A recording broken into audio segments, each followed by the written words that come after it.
गुरुर्ब्रह्मा गुरुर्विष्णु गुरुर्देवो महेश्वर गुरु साक्षात् परं ब्रह्म तस्मै श्री गुरुवे नमः।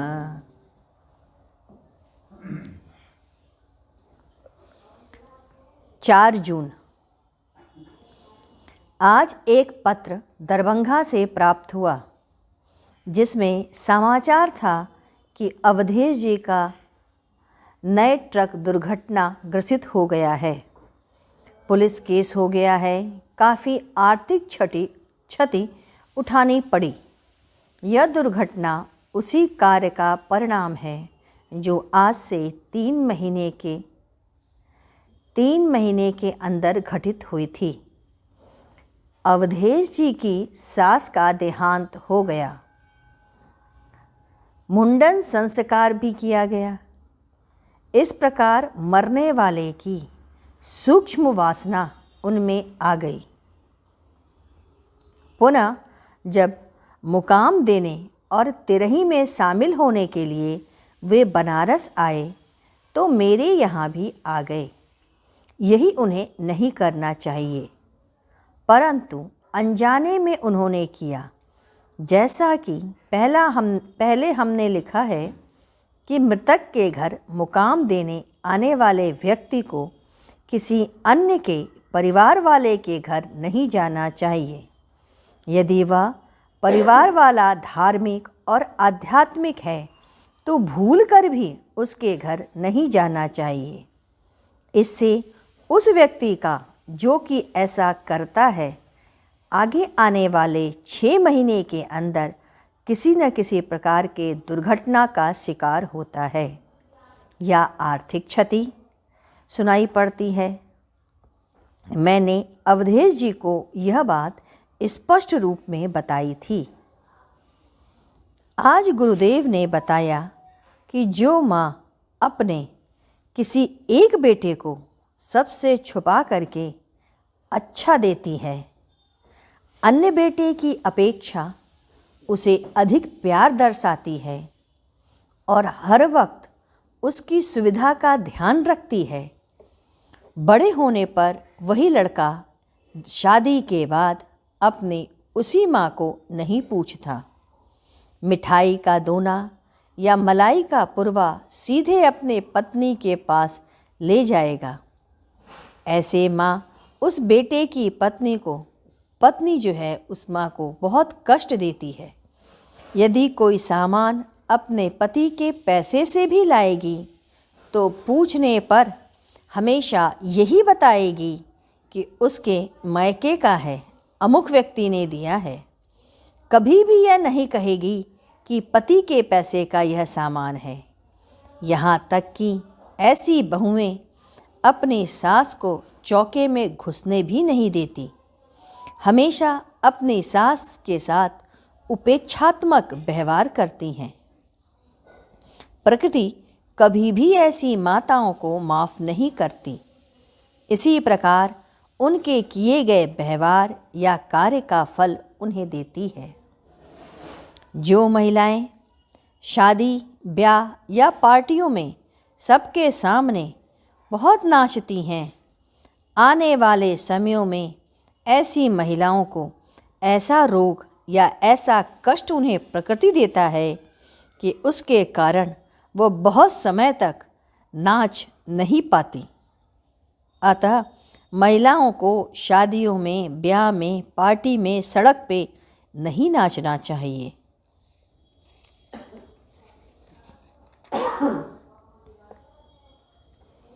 इसके बाद 7 जून। आज रविवार है। कमल जी का हवन होना है। प्रातः गुरुदेव ने कहा कि साधक के अंदर दैन्य भाव अर्थात दीनता का भाव होना अत्यंत आवश्यक है। दैन्य भाव के बिना कोई भी साधक अध्यात्म की ऊंचाई को नहीं छू सकता। जितने भी महापुरुष हुए सभी में दैन्य भाव ओतप्रोत था। चाहे नगवा वाले बाबा हों, चाहे पूज्य भगवान सहाय रहे हों या दादा रहे हों, सभी दैन्य भाव से ओतप्रोत हैं। कन्फ्यूशियस के गुरु ने जूता मारने पर भी दीन बना रहा। विश्व का महान तत्ववेत्ता चीन का दार्शनिक बना। गुरुदेव ने कहा, अपने गुरु का नाम नहीं लेना चाहिए जिससे आपने दीक्षा ग्रहण की हो, जिससे ज्ञान आपने प्राप्त किया हो, उसका नाम नहीं लेना चाहिए। ऐसे व्यक्ति जीवन में कभी उत्थान नहीं कर सकते। उनकी विद्या भी धीरे धीरे क्षीण हो जाती है। आध्यात्मिक स्तर पर वह किन स्तर को नहीं पा पाता। अगर गुरु के सामने बैठे हैं, अकेले में हैं, तो नाम लिया जा सकता है, लेकिन समूह में कई लोग हों तो कभी भी उनका नाम नहीं लेना चाहिए। पत्नी अपने पति का नाम नहीं लेती, उसी तरह साधक को अपने प्रिय का नाम नहीं लेना चाहिए। पूज्य गुरुदेव ने भी कभी भी उन महात्माओं का नाम नहीं लिया जिनके साथ वह इतने लंबे रहे। यदि कभी आवश्यकता पड़ी तो उनका नाम आदर भाव से लिया गया। दैन्य भाव की कमी के कारण ही अयोध्या में बलराम जी, विजय जी आदि को भगवान राम और लक्ष्मण का दर्शन नहीं हुआ, जबकि उनके सामने ही बालक रूप में दोनों भाई खड़े होकर शिव जी का रुद्राभिषेक कर रहे थे। उसी तरह वृंदावन में भी इन लोगों को कृष्ण रूप वृद्ध ने रिक्शा चालक को यह समझ नहीं सके, जिसने मात्र 5 मिनट में 6 किलोमीटर की कठिन यात्रा रात्रि के 3 बजे इन्हें गोवर्धन धर्मशाला से केसी घाट तक की करवा दी। मात्र दैन्य भाव न हो सकने से यह भगवत दर्शन नहीं कर सकते। अंक ज्योतिष।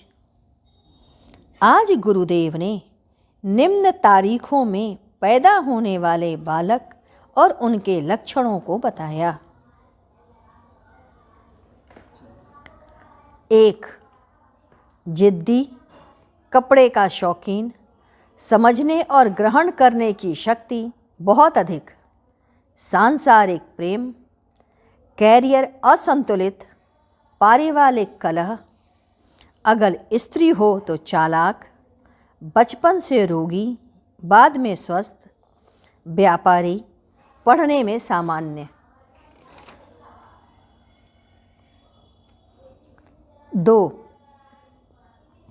कपड़े का शौकीन, उत्तेजना अधिक, कैरियर सही, कार्य को मनोयोग से करने की प्रवृत्ति, स्त्री सीधे मिजाज की, उद्योग में बहुत संपन्नता, पढ़ने की तीव्र इच्छा, मलिनता, इश्कबाज और विचार अस्थिर।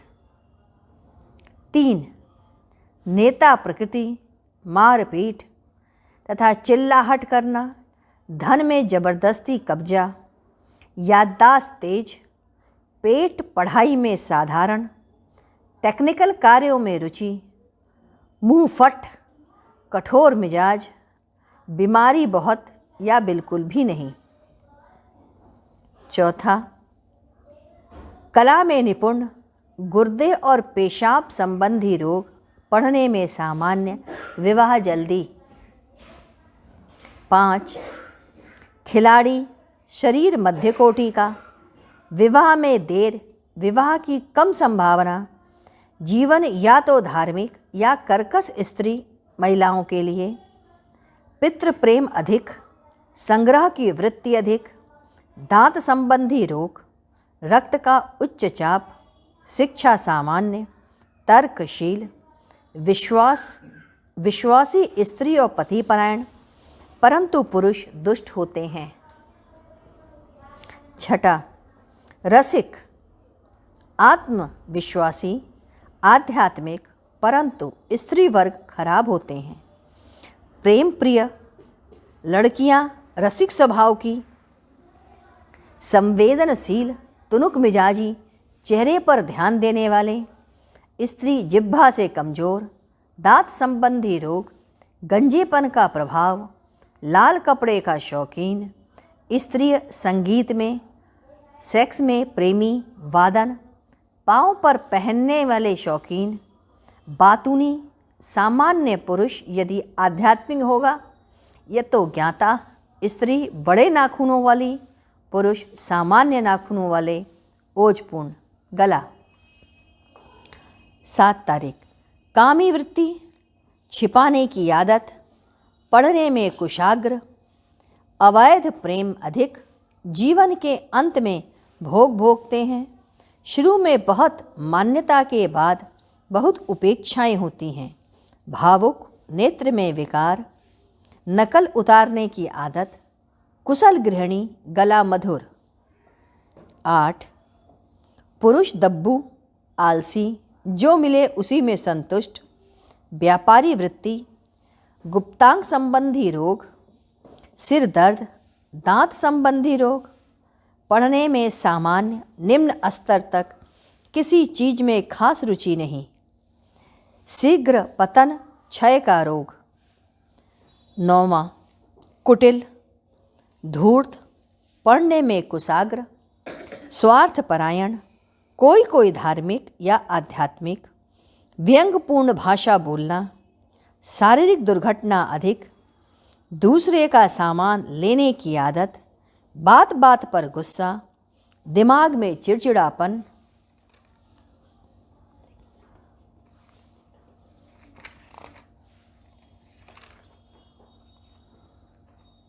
इसके बाद पद्म पुराण में आइए हम लोग गुरु वंदन करते हैं। ओम गुरु गुरुदेव, जय गुरु गुरुदेव। ओम गुरुदेव, जय गुरु जय गुरुदेव। ओम गुरुदेव, जय गुरु जय गुरुदेव।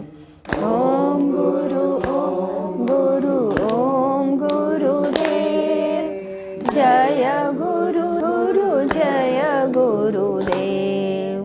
ओम गुरुदेव, जय गुरु जय गुरुदेव। बोलिए सद्गुरुदेव की जय।